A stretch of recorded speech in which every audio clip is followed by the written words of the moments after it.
que dice ahí es amor. No vamos a mencionar los demás son frutos de la vida del cristiano, pero quiero que pensemos en este primer fruto que es el amor, que es lo que nos debe a nosotros llenar y movernos para evangelizar a otros. Al pensar yo en el amor, lo primero que me viene a la mente es que primero Dios me amó. Nosotros sabemos, la palabra lo dice, me amáis porque yo primero los amé. Entonces tenemos que pensar en cuánto nos amó Dios. Sabemos que Él nos amó de manera tal que Él dio a su Hijo unigénito para morir por nosotros. O sea, Él nos amó dándonos lo mejor de sí, dándonos la vida de su Hijo Cristo para que nosotros podamos, estando muertos, tener vida. Dándonos Él lo mejor quiere decir que ahora nosotros debemos dar lo mejor a quienes ahora, al prójimo. Así que yo espero, hermano, que todos nosotros tomemos muy en serio nuestra comisión de evangelizar donde quiera que nosotros nos encontremos, donde quiera que estemos dispuestos siempre a dar un testimonio con la vida personal y también a la hora de hablarle a otro de Cristo, estar preparado y dispuesto para hacerlo. Pero eso va a surgir natural de ese amor que el Señor ha puesto en nosotros, lo cual nos mueve a hablarle a personas que nosotros ni conocemos. Mas sin embargo, le hablamos por ese amor que el Señor ha puesto. ¿Okay? Este estudio viene de acuerdo a lo que hemos venido enseñando en las noches, donde hemos visto que Dios tiene elegidos, predestinados a venir a Cristo. Y en base a eso vamos a responder 3 preguntas. ¿Por qué evangelizamos? ¿Okay? ¿A quiénes evangelizamos? ¿Y cuál debe de ser el contenido de la predicación del Evangelio? O sea, 3 preguntas bien importantes que nosotros tenemos que tener pendiente a la hora de evangelizar para el Señor. ¿Por qué nosotros evangelizamos? La respuesta más simple que podemos dar es porque Dios nos comisionó para hacerlo. Vamos a leerlo en Mateo 28, 19 al 20. Mateo 28, 19 al 20. Y vale la pena siempre recordar esta gran comisión que nos despierte, nos alerte para en cualquier lugar donde nosotros nos encontremos, sepamos que hemos sido comisionados para hacer esto. Lo vamos a leer todos juntos, Mateo 28, 19 al 20.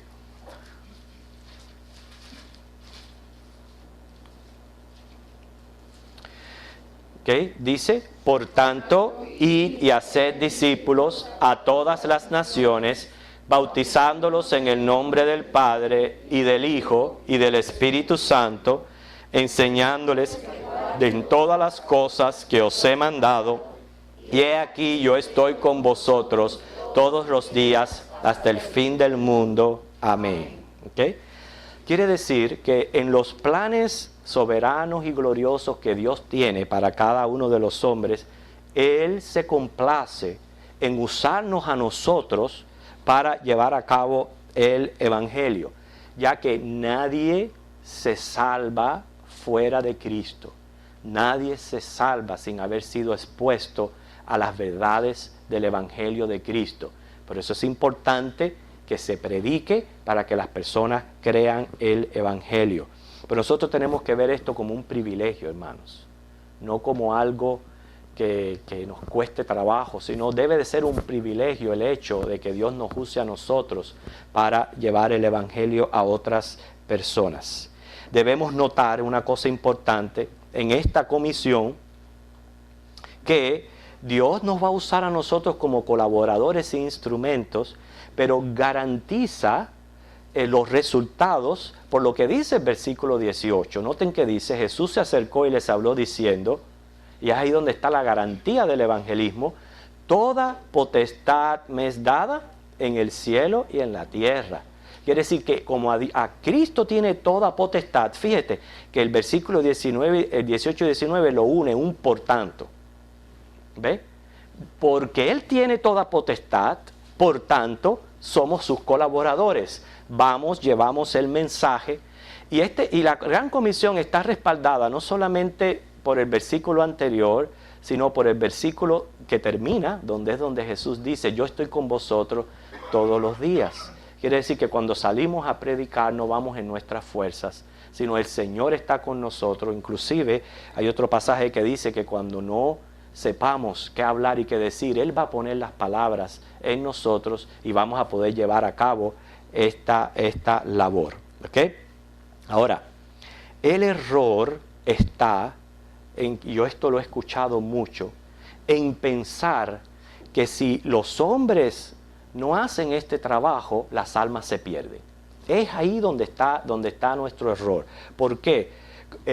No es que Dios no esté sin hacer nada y ya dejó esto para que nosotros lo llevemos a cabo. No, Él está haciendo la labor en nosotros, usándonos a nosotros, y claramente Él lo dice en el Lucas 19:40, que si estos callaran, aún las piedras hablarían. O sea, somos colaboradores, somos instrumentos de Dios, pero Él está envuelto en el evangelismo. No puede ser de que yo diga, no, porque si yo no predico, las almas se van al infierno. Eso es un error, hermano, porque eso es ya desligándonos de esa potestad que tiene Cristo y de que Él está con nosotros llevando a cabo esta gran comisión. Vimos como en Isaías 55:11, vamos a leerlo, Isaías 55:11 dice,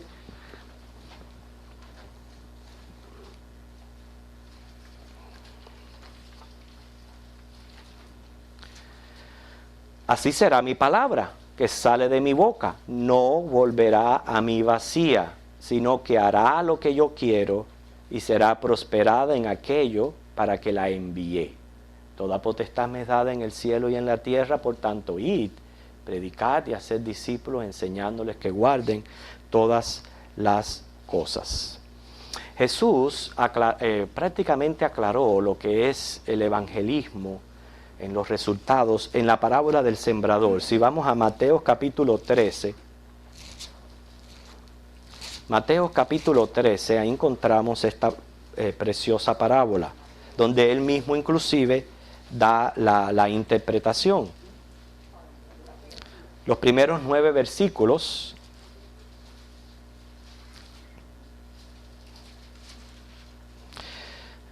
y es como nosotros nos tenemos que ver a la hora de salir a evangelizar. Tenemos que vernos como ese instrumento, ¿okay? Ese sembrador que es el que sale a regar la semilla.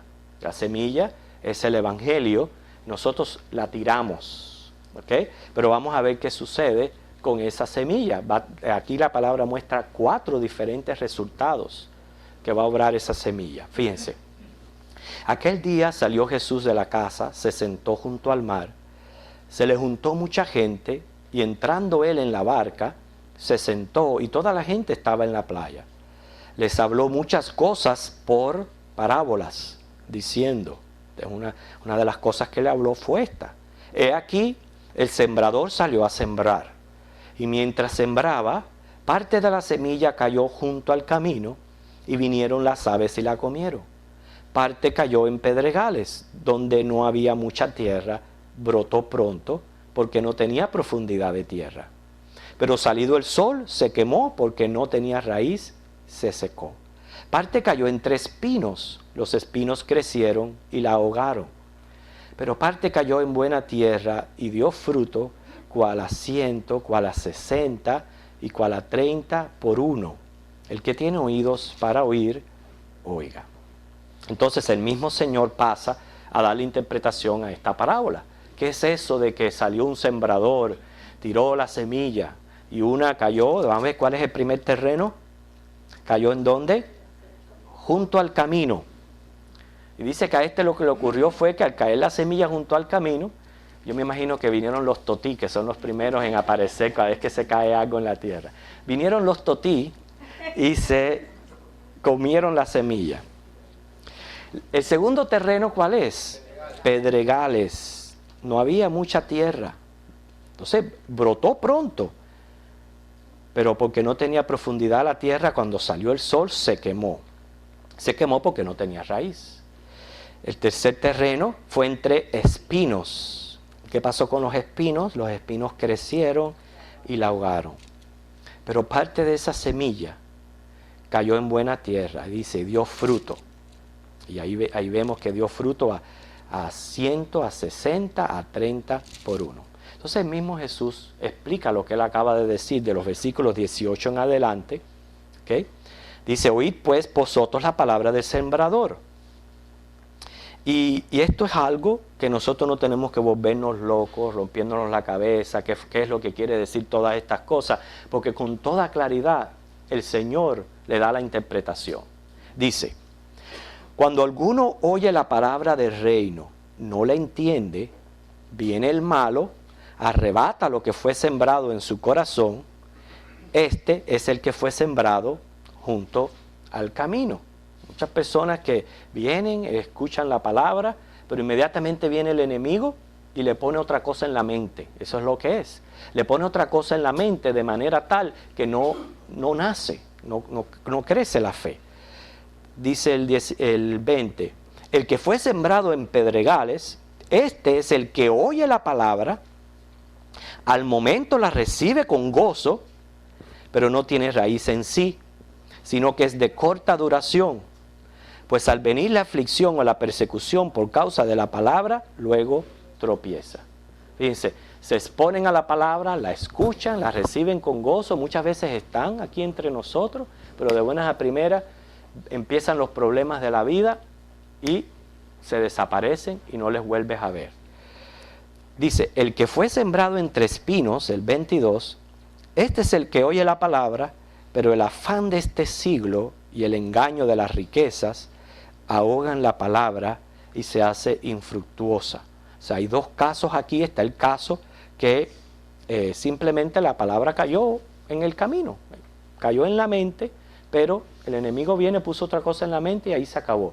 Pero hay dos casos en que aparentemente sale la mata, pero uno, los problemas lo ahogan, y otro, el amor a las riquezas, al materialismo, ahogan la palabra y no hay fruto. Pero dice claramente ahí el Señor que el 23, mas el que fue sembrado en buena tierra, este es el que oye, entiende la palabra, da fruto, produce a 100, 60 y a 30 por uno. Gloria al Señor. Que el Señor, cuando fue sembrada la palabra en nuestro corazón, hermano, dio fruto. Y le damos gloria a Dios por eso. Pero nosotros tenemos que vernos en esta parábola como el sembrador. Simplemente el que tira la semilla. Ese es todo lo que nosotros tenemos que hacer. El Señor nos está explicando que van a haber diferentes respuestas o reacciones al Evangelio. Pero eso es lo que nosotros le tenemos que dejar a Él. Porque eso es de Él. Esos son sus problemas. Ese es su negocio, es su iglesia. Y Él es el que la edifica. Él es el que añade a la iglesia a los que han de ser salvos. Nosotros simplemente tiramos la semilla. Ese es todo nuestro trabajo. Por eso nos lleva a la segunda pregunta. ¿A quién es predicar? Vamos a ver qué nos dice la Biblia. Alguien que me busque 2 de Timoteo 4:2. Otra persona me busque Marcos 16:15.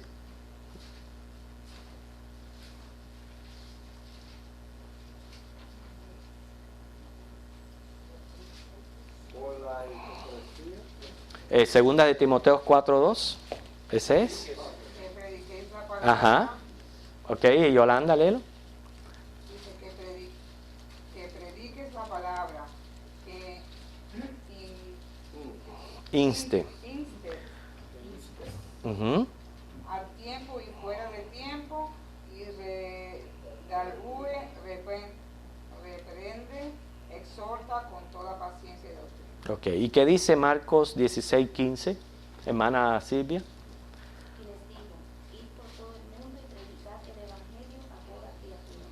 Okay, la comisión fue dada a ir y predicar el Evangelio, dice, a toda criatura. Okay, a toda criatura. Hermanos, si nosotros, algunos piensan y creen en una expiación limitada, otros creen en una expiación ilimitada. Tanto unos como otros le tenemos que predicar a toda criatura, a todo el mundo. Me gusta mucho lo que dijo Charles Spurgeon al respecto. Él dijo, Dios me ha llamado a predicar su palabra, y si yo supiera que todos los elegidos tuvieran una cinta amarilla en sus espaldas, dejaría de predicar el evangelio y comenzaba a alzar camisas. Hay que predicar el evangelio a toda criatura. ¿Okay? Así que ¿a quién es predicarle? A todo el mundo. ¿Por qué tenemos que predicar? Porque fuimos comisionados a eso. ¿A quiénes? A todo el mundo. Entonces la tercera pregunta es, ¿cuál debe de ser el contenido de nuestra predicación? O sea, ¿qué es lo que nosotros tenemos que decirle a otras personas para ser obedientes de esta gran comisión? ¿Okay? Hay tres cosas bien importantes. ¿Okay? Y usted no tiene que ser teólogo para predicar el evangelio a otra persona, pero debe de tener estos tres puntos bien claros en su mente, lo cual el Señor le use para usted proyectarlos y otra persona pueda venir al correcto conocimiento de la palabra de Dios. No queremos que esa palabra caiga en camino, ni en pedregales, ni entre espinos. Queremos que caiga ya en un corazón que Dios ha tenido preparado, un terreno listo, fertilizado para recibir esa palabra y dé el fruto. Y para eso es bien importante el mensaje del evangelio. De los tres puntos, el primerito de ellos es nuestra relación con la ley. Nuestra relación con la ley. Estamos viviendo en un pacto de gracia. No nos podemos desconectar de la ley. Esto es bien importante que nosotros lo entendamos. El pecador necesita convencerse de su pecado, y no solamente de su pecado, de la consecuencia del pecado, lo cual es que tiene la ira de Dios sobre él. Esa es la consecuencia del pecado. Tiene la ira de Dios sobre él, hermano. Dice Santiago 2:10 que el que viola la ley en un punto se hace culpable de todos. O sea, el hecho de que nosotros estemos predicando el Nuevo Testamento no significa que ya se deje de mencionar la ley, porque el Nuevo Testamento la menciona, Pablo la menciona, no como algo para una justificación, pero sí tenemos que darnos cuenta de nuestra relación con la ley. ¿Okay? Más que todo, nuestro problema es que hemos violado la ley de Dios y la condena de esto es la ira de Dios sobre nosotros. Nosotros sabemos lo que dice Romanos 3:23, ¿verdad? A ver qué dice. ¿Quién se lo sabe? Muy bien. ¿Y quién se sabe Romanos 6:23?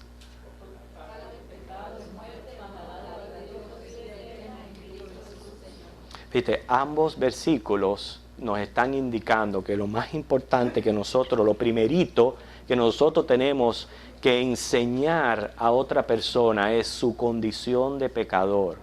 Lo que implica violar la ley de Dios, lo que implica no cumplir con sus mandamientos, para que entonces al ponerlos frente a la ira de Dios, se den cuenta que necesitan justificación, y entonces ahí venimos con lo segundo que debe de ser el contenido del Evangelio, trayéndoles a Cristo y su misión.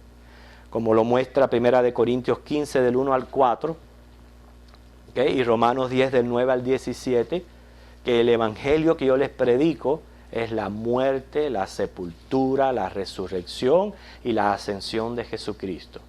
Así que después de haber por claro verle, que el pecador vea con claridad su pecado, que entienda que pecado a veces no es nada más que matar o cometer un crimen. Eso es lo que está en la mente del hombre. Pensar de que pecar es nada más que hacer algo grande. No.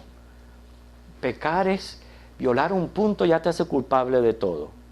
¿Okay? Aún pecados de omisión que nosotros cometemos que ni nos damos cuenta. Todo eso es pecado. Y todo eso lo que trae es la ira de Dios sobre el ser humano.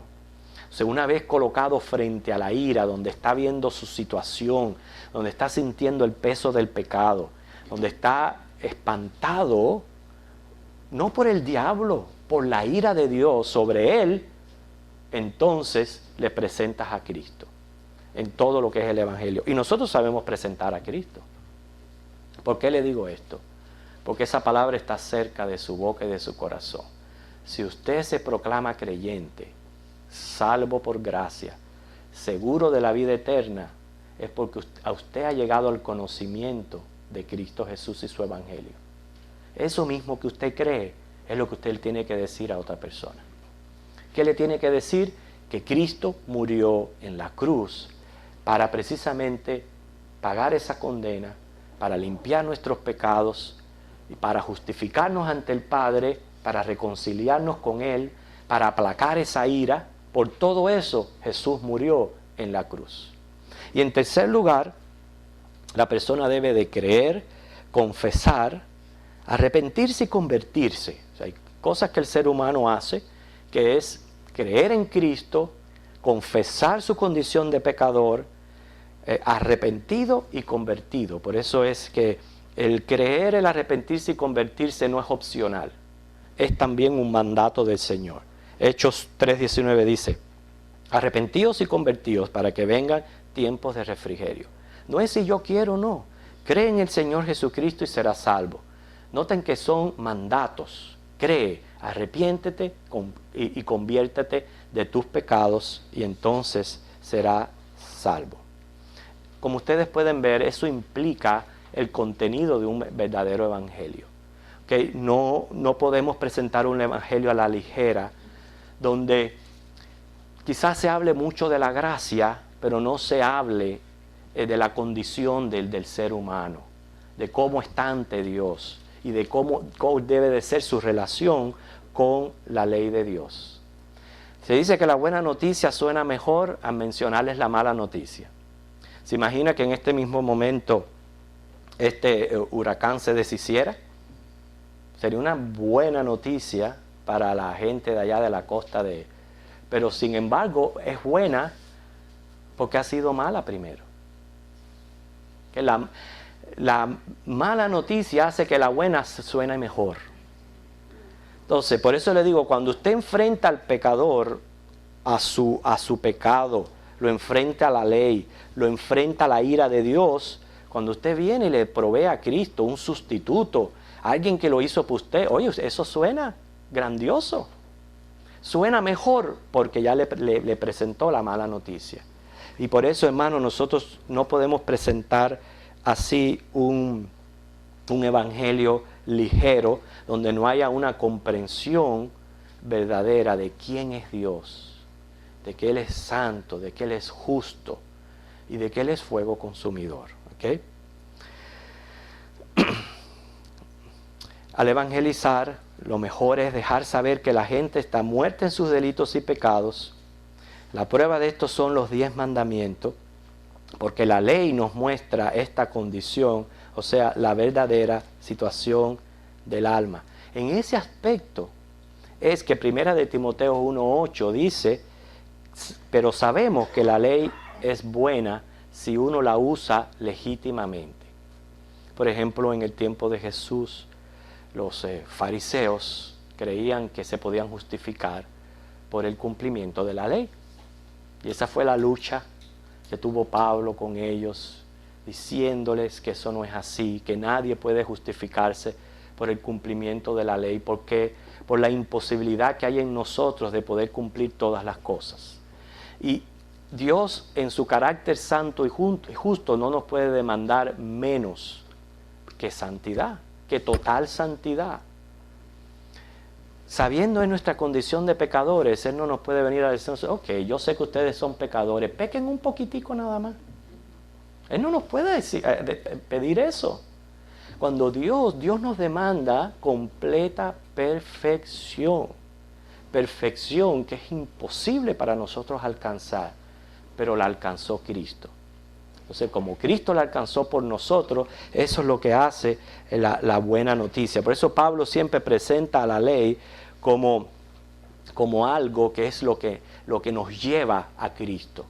Nos pone exactamente frente a la cruz, que es donde tenemos que estar para recibir el sacrificio de Jesucristo. Quiere decir que así como el fuego es bueno, ¿para qué sirve el fuego? ¿Para qué? ¿Okay? Nos da energía, nos da calor. Para mí es más importante que sirve para cocinar. El fuego es bueno, ¿ok? Pero un fuego puede ser bien devastador, bien peligroso, bien destructivo, ¿ok? Y causar grandes sufrimientos. Si las personas usan los 10 mandamientos para justificarse o para decir que son buenos, que ellos no pecan, entonces esta ley que es buena viene a ser peligrosa y destructiva, porque Dios no la va a aceptar. Nadie se puede justificar ante Dios.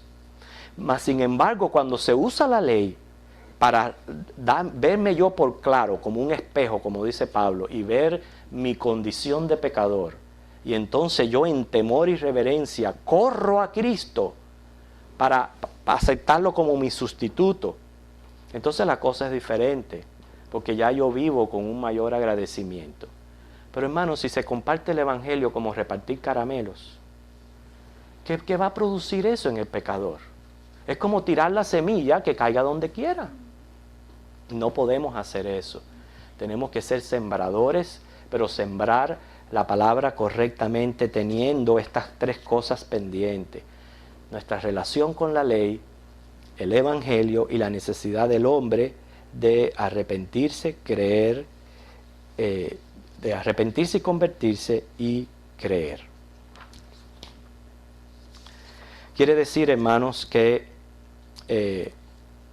tenemos que nosotros llevar un mensaje completo, sobre todo hablar las verdades de lo que implica arrepentirse y convertirse.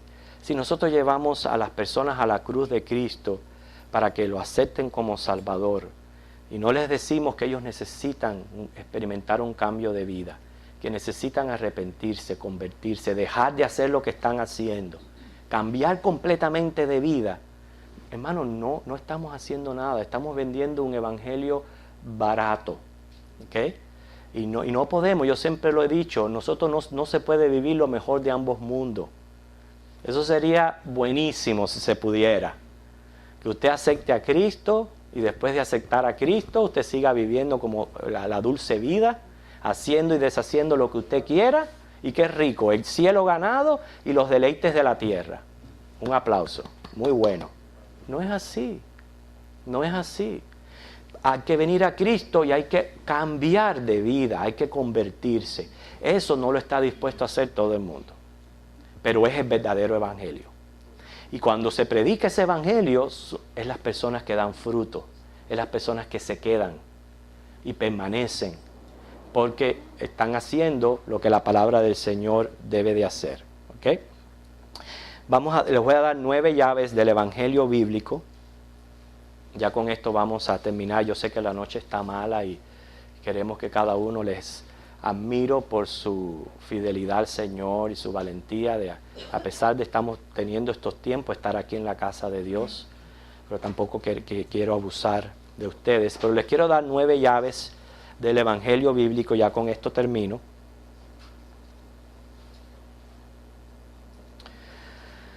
Primero, orar y amar las personas a quienes se les trae el evangelio. Orar y amar las personas a quienes se les trae el evangelio. Si usted no siente este amor, hermano, yo sé que en nuestra insuficiencia, en nuestra decadencia, muchos de los frutos del Espíritu a veces son afectados. Y a veces carecemos de este amor. Bueno, pídaselo a Dios. Pídele a Dios que le dé un amor para ganar almas perdidas. Y usted va a ver lo que usted va a sentir en su corazón. Pero es importante amarlo, porque cuando usted ama a la persona, usted se va a proyectar correctamente, usted va a tratar de darle el evangelio como debe de dárselo, porque usted lo que quiere es ver a esa persona en los pies de Cristo y que permanezca en Cristo. Entonces hay que orar. Orar es, porque ya vimos la gran comisión, como no se puede desconectar de la potestad de Dios y del hecho de que Dios está con nosotros ayudándonos a llevar a cabo esta comisión. Por eso de nuevo repito, lo que no estoy de acuerdo es cuando las personas creen que si uno no hace el trabajo, las almas van para el infierno, como si dependiera de uno. Hermano, cuando uno no hace el trabajo, otro lo va a hacer. Dios va a levantar a otro. Y él claro dijo, si la gente cae, yo voy a levantar piedra. Pero el evangelio se va a llevar a cabo y la gente lo va a escuchar. No depende de nosotros. Yo lo que soy simplemente es un colaborador, un instrumento que me da paz al estar en obediencia al Señor en cumplimiento de esta gran comisión. Orar y amar las personas. Oramos porque reconocemos que dependemos de Dios, porque esto es de Dios, esto no es de nosotros, esto es de Dios. Segundo, tratar de reflejar la naturaleza de la verdad de Dios en la vida y en el carácter. Fíjate qué importante este punto para evangelizar. Que usted refleje en su vida, pero también en su carácter, la naturaleza de Dios. Ayer yo tuve la oportunidad de que en mi casa tocaron a la puerta los testigos de Jehová. Lo han hecho varias veces, un padre con su hijo. Hermanos, yo le pido siempre a Dios que se refleje su carácter en mí y que con mucho amor Él me permita decirles sus grandes verdades que merecen oír, pero con mucho amor, sin alterarme, sin perder el temperamento, mostrándoles ese amor, mirándole a los ojos, para que puedan ver que efectivamente tú tienes la verdad. Hermano, cuando usted actúa así, mira, los calla, no pueden resistir eso, porque usted está en ese momento reflejando el carácter y la naturaleza de Cristo, que fue siempre amor, fue siempre amor hacia el prójimo. Pero si llegamos y ya ven en los rostros que queremos discutir o que queremos decirle esto y lo otro, ellos lo van a apreciar. Entonces, ¿qué evangelio usted está representando? ¿Qué evangelio? Nosotros tenemos que también tener en cuenta que cuando vamos a predicar el evangelio debemos de reflejar la naturaleza de la verdad de Dios. Si yo tengo la verdad, nadie tiene por qué sacarme de quicio, nadie tiene por qué interrumpir mi carácter. ¿Por qué? Porque yo estoy en la verdad de Dios. Y mirándole a los ojos les puedo decir lo que les tenga que decir. Pedir a Dios sabiduría. Pedir a Dios sabiduría. ¿Por qué decimos pedir a Dios sabiduría? Hay que aprender a aprovechar las oportunidades que el Señor da. Hay que aprender a tomar conversaciones y girarlas de manera tal que lleven al Evangelio, sabiendo, sobre todo, no eres tú quien has provocado eso. Eso ha sido provocado por Dios y todo ya lo tiene planeado para que seas el instrumento y esa persona es el terreno. Eso está ya planificado por Dios. Les cuento brevemente. A mí nunca me gusta mucho dar testimonio de las cosas que uno hace y todo eso, pero en este caso sirve de ilustración, ya que está lloviendo y no nos podemos ir. El jueves, cuando estaba esperando por la cirugía de mi esposa, había una hermana, me encuentro con una hermana que viene aquí a la iglesia, que también se estaba operando. Voy y la saludo muy bien. Cuando salgo a la sala de espera, me viene este señor a saludar. Yo no lo conocía, pero yo, gracias a Dios, conecté una cosa con otra. Yo dije, este tiene que ser el esposo de esa señora. Y entonces le hablé de esa persona. Inmediatamente que le hablé, efectivamente era, y nos saludamos. Entonces yo me siento a estudiar. Yo llevé mis estudios y comienzo a estudiar. No habían pasado 20 minutos. Esta persona vino y me preguntó, ¿qué estudias? Fíjese para que usted vea. ¿Qué estudias? Mira qué pregunta. ¿Ya? Al decirme a mí, ¿qué estudias? Hice así. Cerré mi libro y ahora te voy a decir lo que yo estoy estudiando. Y le pude presentar el evangelio. Estuvimos las 2 horas que estuvimos esperando por la cirugía de mi esposa hablando del Señor. Y haciendo preguntas y cosas. Se quiere decir que nosotros tenemos que pedir a Dios sabiduría y saber aprovechar las oportunidades, estar a esa expectativa de qué oportunidad el Señor me va a dar a mí para yo compartir su evangelio. En cuarto lugar, presentar la ley de Dios. No olvidemos este punto, hermanos. Dígaselo a la gente. Violar la ley de Dios no es cosa chiquita. No podemos jugar con el violar la ley de Dios. Háganle sentir su condición de pecadores. Luego, mostrar a Cristo. Y si lo muestra con versículos de la palabra de Dios que respalden lo que Cristo hizo por nosotros, muéstrelo. ¿Ok?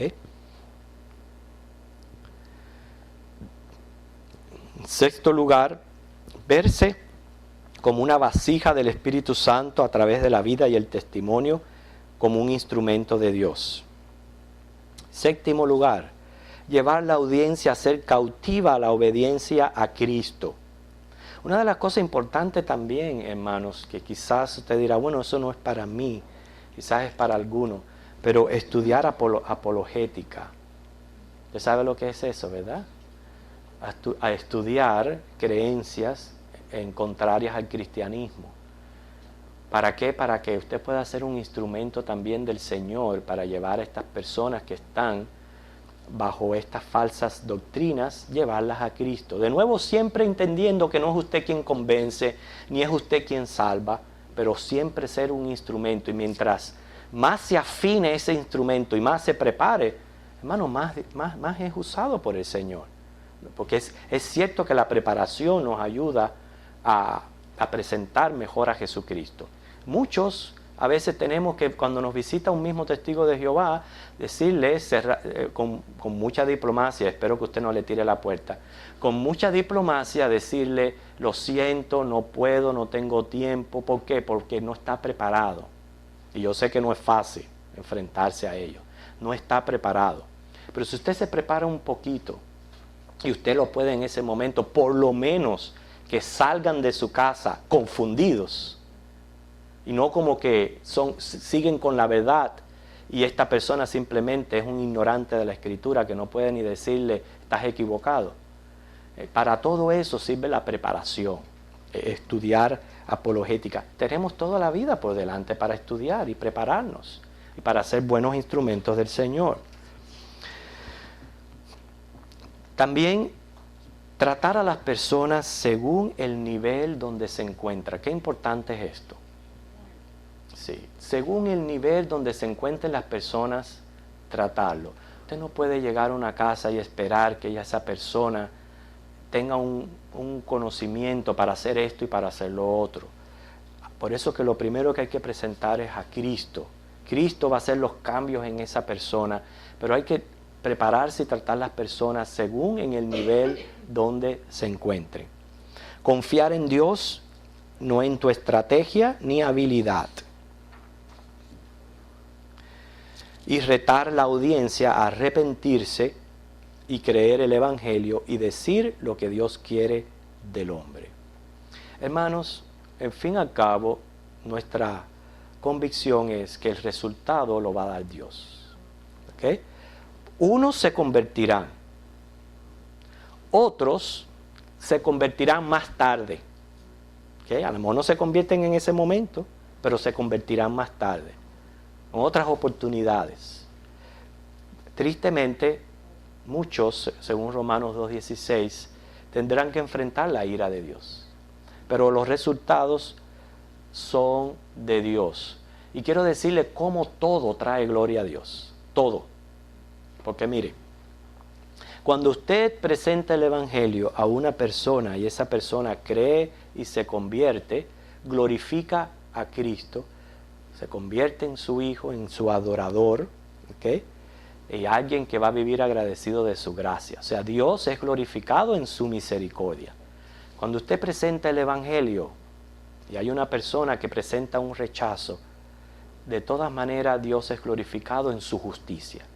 Porque usted le ha declarado a esa persona la justicia de Dios. Y entonces es su justicia la que es glorificada. En unos es glorificado su misericordia, en otros es glorificado su justicia. En ambos casos, en todo el trabajo que hace el evangelismo, Dios es glorificado. Muchas veces nosotros decimos, ay, salí a predicar y nadie no quiso aceptar a Cristo. O no encontré a nadie. Hermano, usted está apoyando en los resultados. Si usted sale a predicar, aunque no encuentra a nadie, usted está en obediencia. Usted está cumpliendo con la gran comisión. Si usted sale a predicar y Dios le usa para que esa persona sea receptiva al Evangelio, gloria a Dios por eso. Usted fue el instrumento que Dios usó. Si fue lo contrario, de todas maneras, Dios es glorificado porque se glorifica su justicia. Pero el caso es que, como hemos podido ver en el Evangelio, Dios tiene elegidos y predestinados a venir a Cristo, pero evangelizamos porque Jesucristo nos comisionó. ¿A quiénes evangelizamos? A todos. ¿Cuál debe de ser el contenido del Evangelio? Un encuentro con la ley, un encuentro con Cristo, un encuentro consigo mismo, en el sentido de creer, arrepentirse y convertirse. Y así es la manera que debemos de guiar a otros para Cristo. El Señor les bendiga.